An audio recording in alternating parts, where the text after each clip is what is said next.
This proliferation of complexity is a response to and an anticipation of this transcendental object at the end of historical process.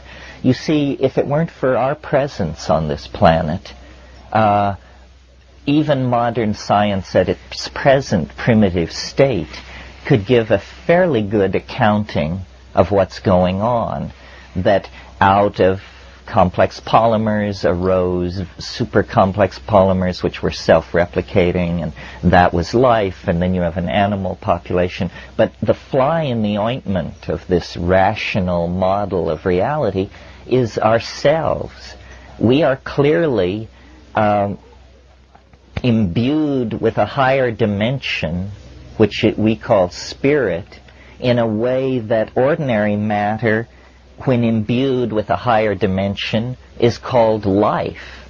In other words, we represent a different ontological level in the career of organization, because we hope, we despair, we plan, we remember, and we misremember. You know, we lie, we fabricate, we delude ourselves and other people. All of these things are uniquely human functions.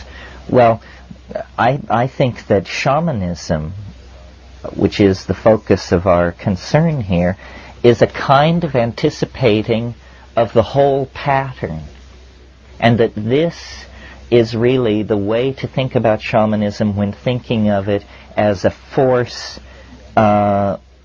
that can steady and complete an individual human life. The shamans are not in history in the same way that we are. By having access to this higher dimension that they go to in their trance states and their states of intoxication, they gain a fractal overview on process, on life. I mean, after all, isn't that what we mean by wisdom? Wisdom is understanding how things really work. How they really work. Love affairs, the raising of children, the managing of corporations, the prosecution of wars. How do these things really work?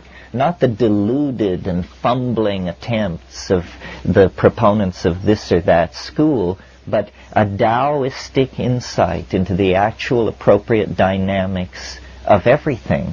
Well, how do you gain that kind of an insight? The answer is, you must have a superior model. You must have a superior model. Now, if you believe, that the world is composed of 3 levels and they are held up on the back of a woman who sits on a giant tortoise who floats in space, this is a model of the universe. It can take you a certain distance. But what model of the universe can actually offer reassurance in all kinds of situations?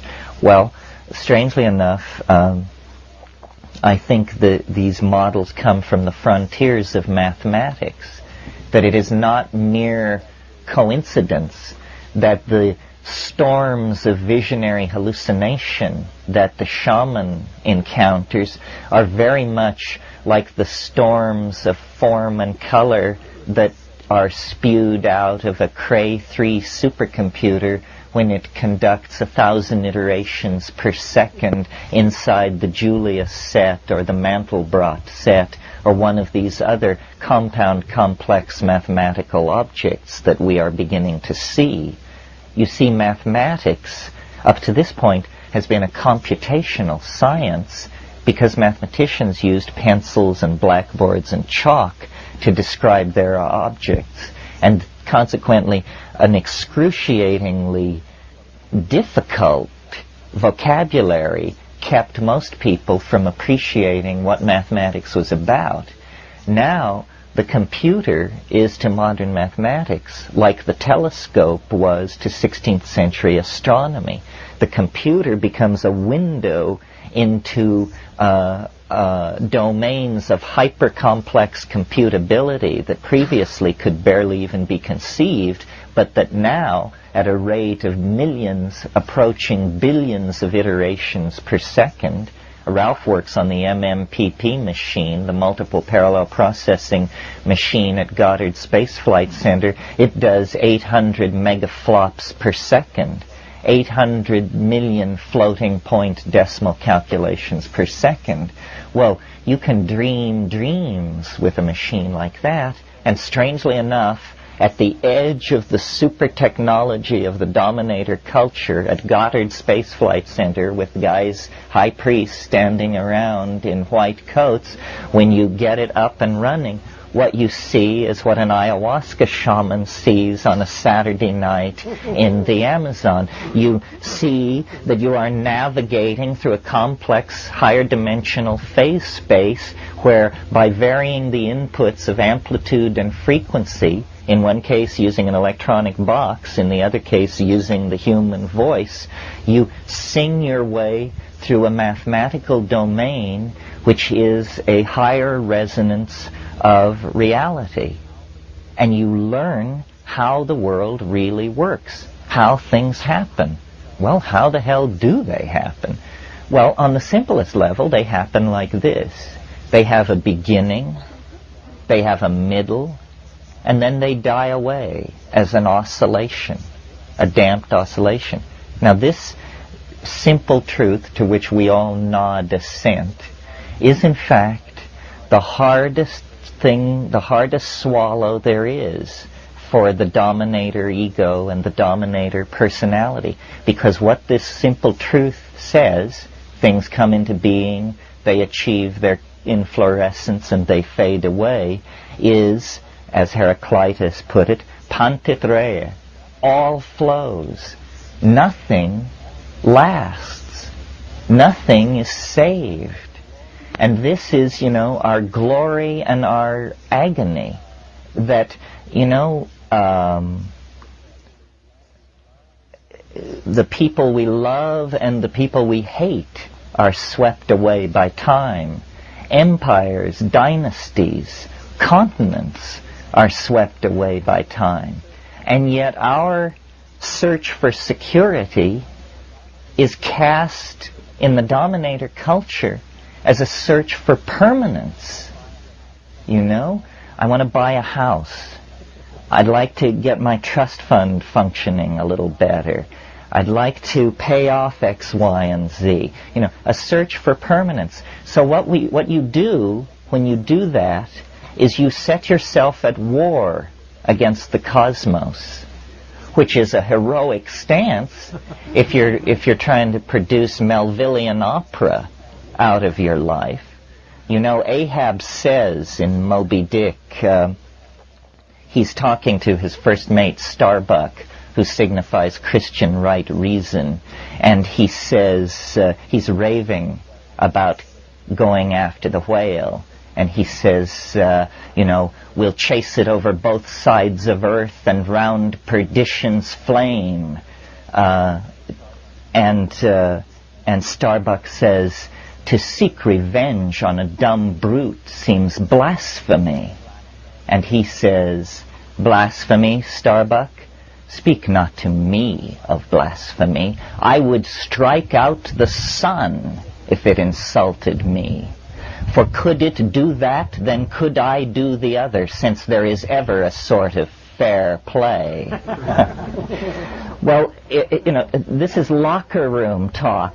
The notion that there is fair play between a man and a nearby star is the finest expression of the dominator ego I can imagine. And of course, the story of Moby Dick can be read on many levels, but finally it is the story of the submersion of the male ego in the oceans of the unconscious, born to its destruction and transformation by an encounter with the maternal matrix in the form of the vagina dentata of the of the sperm whale and everything that it symbolized. So I don't think we want to go that way. I don't think we want to set ourselves up as the crusaders for permanence.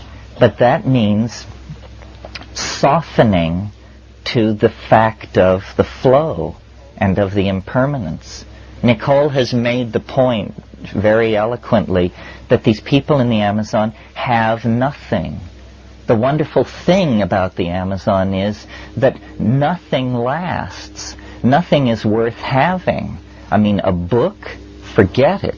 Clothing, houses, everything is just swept away by the incessant recycling of material. So all that is permanent are values, personality, strength, honesty, decency, dignity. These are things which can be erected against the flow and have some hope of permanence. So I think shamanism is permission to transcend anxiety by accepting the transience of all form. And this is a truth of the universe that cannot be ignored. So once it is integrated, then it's as though resistance in the electrical circuits that surround your integration into the world begins to fall. You accept that the present moment is the richest apex of being, that on the downside back into the past, it shades off into memory and its vagaries.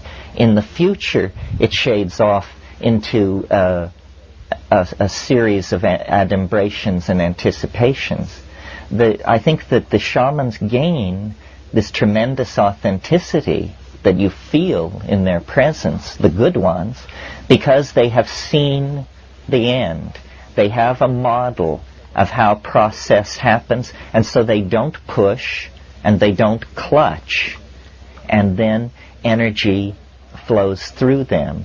And our civilization has to learn this.